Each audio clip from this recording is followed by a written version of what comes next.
Here's an adorable slipper. Oh, and a puppy. Enjoy the rest of the video. Bill Gates said, I will always choose a lazy person to do a difficult job because a lazy person will find an easy way to do it.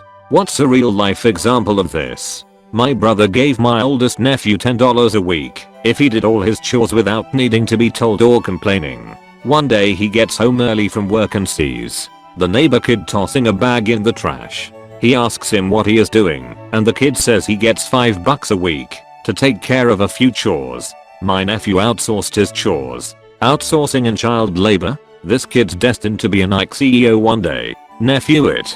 Gotta start young. Nestle has entered the chat.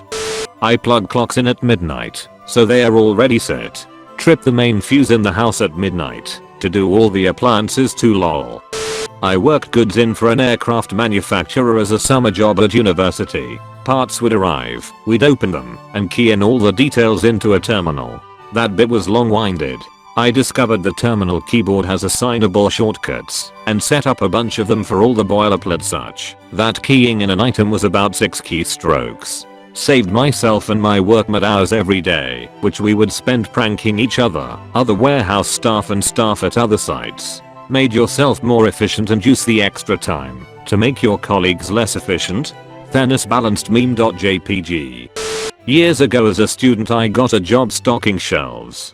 Guys were carrying the heavy boxes, put them on the floor and bend each time to pick up the items to put on the shelves. I was maybe a light 100 pounds woman, and carrying the boxes was just killing me physically. So one day I had an idea. I put the box on a rolled desk chair and rolled it around. No more carrying and no more bending.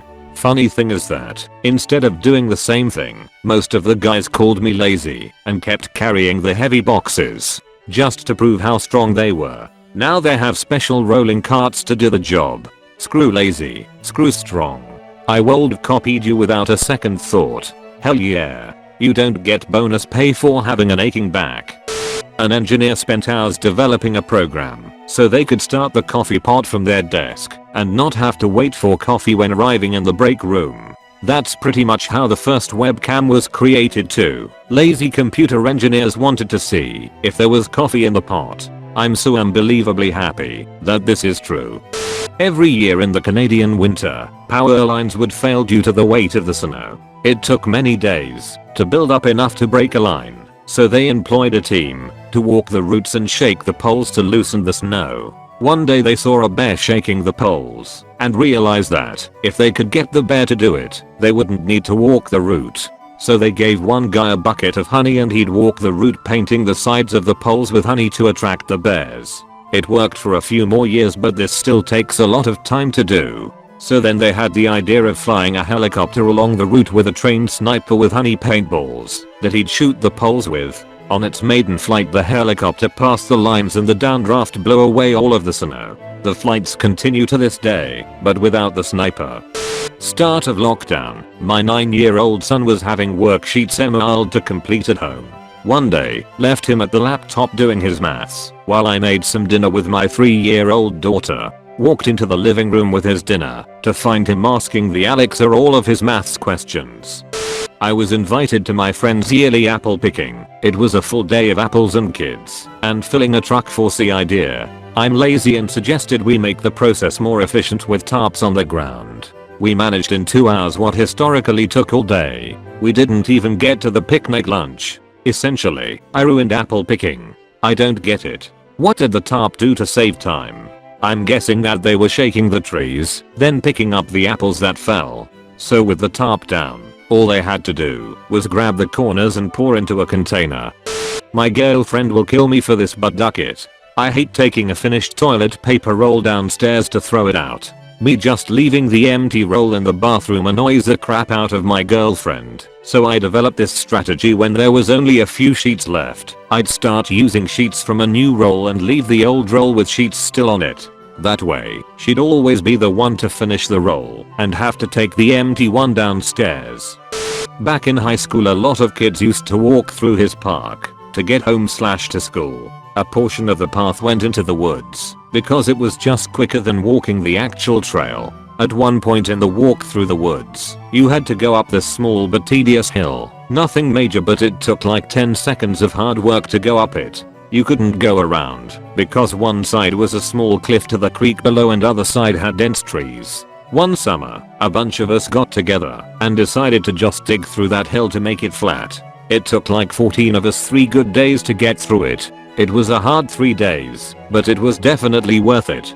Saved 10 seconds of hill climbing every morning and afternoon, 150 plus days of the year. And it wasn't just us, but hundreds of other kids who took the same party every day. Sometimes you need to put in a lot of work so your future selves can enjoy the easy way out. The clerk was asked to bring 145 white papers into the office. He doesn't want to count the papers manually, so he printed 145 blank sheets and took them in. Smart. He used a machine that counts as one of its functions, but not the primary function, to do the counting for him. It's just enough outside of the box that most people wouldn't think to do it at all. Plus, as a bonus, they're all nice and warm. Walkie-talkies. In every job I've ever had, these things make your day far less labor intensive if used correctly. Plus it's just fun saying stuff like roger that and over and out. Over means you're expecting a response from the other party. Out means you're done with the conversation. Over and out would mean you're expecting a response and you're done with the conversation. Don't do it. Does Alexander and the Gordian knot count? A complex knot that, according to prophecy, was to be undone only by the person who was to rule Asia, and that was cut, rather than untied, by Alexander the Great. To be fair, imagine you are the priest, and this guy just cut your knot. And he is holding a very sharp sword, and has a large army outside. Would you dispute the legitimacy of his way of solving it? No, but I would roll my eyes very heavily. Probably cite too. According to Facebook parents, the ducker that carved a sphere out of a stone block and rolled it instead of pushing it like the other dudes. What the duck is this? I ordered a ducking cube. Why is my cube a sphere, Harry? The entire miscellaneous kitchen tools section at bed, bath, and beyond. I don't need an avocado slicer or a lemon squeezer or an automatic chopper / dicer, but lazy old me definitely puts them to good use. Ironically, these things were not created for lazy people originally, but for people with disabilities, and also very busy restaurant owners. When Carl Friedrich Gauss, the famous German mathematician and physicist, was in elementary school, around 1784, his class was assigned the busy work task of adding all the numbers from 1 to 100, 1 plus 2 plus 3 plus 4, and so on. This usually kept the class quiet for half an hour or so. 7-year-old Cole was sitting quietly with the correct answer, 50-50, while the rest of the class was just starting. So the surprised teacher asked him how he came up with the solution. He replied that he added 1 and 100 and got 101. Then he added 2 and 99 and got 101. 3 plus 98 equals 101, and so on. He realized there was a pattern of 50 pairs of numbers with each pair adding up to 101. And 50 times 101 equals 50-50. I had to carry groceries into the house when I was a kid. I didn't want to make multiple trips, so I tied several bags to the belt loops on my pants to do it in one trip. Why didn't you just run your belt through the bag handle loops? Would save a crapload of time.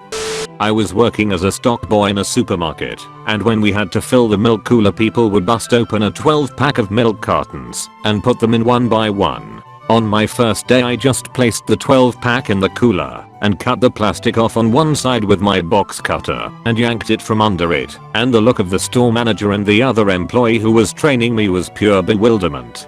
From that day, everyone did it my way. Eating dinner out of the pot, so there's fewer dishes to wash. At work, I go through parts and apply 2 different kinds of tape and 2 different kinds of weave. I have finally got the rhythm down, and now I do each part individually and apply everything at once. Everyone else goes through an entire order, just applying tape, then goes through it again to do the weave. I asked to use the big table in the back of the shop and just put all the tape and weave tools there and do the parts all at once. Normal rate for an 8-hour shift is 1200, but I can manage 1800 in a day, going at a nice steady pace. My greenhouse's watering system. I would spend an hour per day watering the garden, 30 hours per month. So for $50, I set up a PVC watering system in a few hours. Now I just turn on the spigot and watch while I smoke a joint. If I need directions, I'm not asking a man with one tooth, I'm asking a man with one leg. Cause he definitely knows the easiest way to get there. Yup, if there's a shortcut, that one-legged ducker knows where it is. You won't be hopping fences neither. I knew a guy who had a low-level data/reporting job. He had several daily/weekly work responsibilities, including a bunch of reports that needed quite a bit of tweaking from raw data to finished product. But like I said, low level. We didn't find out until way later, but he had set up macros for each of his major responsibilities where he could.